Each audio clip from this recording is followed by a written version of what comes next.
Grandma Bird by Benji Davies. Noi lived with his dad and 6 cats by the sea. It was summer and Noi was going to stay at Grandma's. It was a long way to Grandma's house. She lived by herself on a tiny rock where the wind cut in and the grass grew sideways. The only visitors were the birds who blew in and out on the breeze. Noi wasn't sure about Grandma. She boiled up seaweed for soup and kept her teeth in a jar. At night, they had to sleep top to tail. The blankets were itchy, and Grandma snored like an old walrus.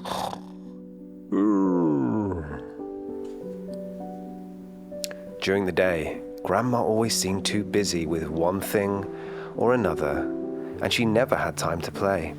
So one morning, when the tide was out, Noi crept away.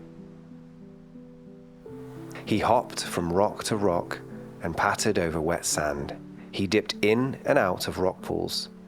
Then he spotted something shimmering across the sand. It was a great big rock full of holes. Noi weaved in and out and skipped around its edges. It was a castle, a tall ship, a smuggler's den. It was the barnacled back of an ancient whale. Outside, the sky swirled black and grey. A storm was brewing. Noi listened as the sea thrashed against the rocks and rain began trickling down the walls. Suddenly, with a flutter and a squawk, something tumbled out of the storm and landed in Noi's cave. It was a little bird, and it didn't look well. The tiny bird shivered in Noi's hands.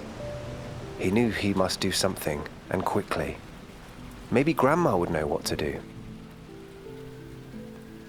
The tide had come in, and it was hard to find a path across the rocks.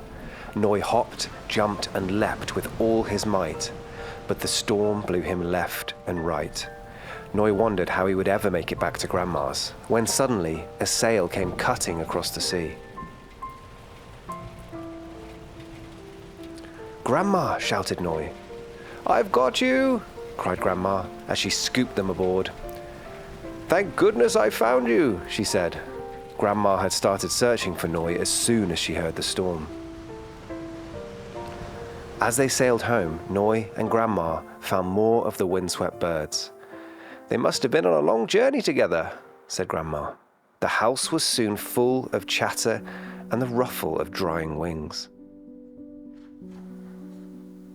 Once the storm had passed, the birds went on their way. Only Noi's bird didn't want to leave. "I think he likes you, Grandma," said Noi. Noi wondered if Grandma ever felt lonely living out here by herself.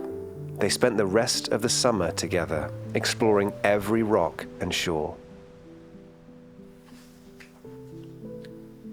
And Grandma's bird came too.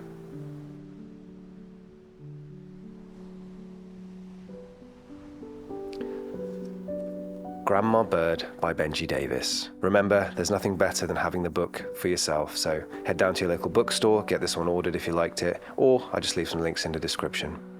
Click here for your next story, or just click here and listen to them all in a row.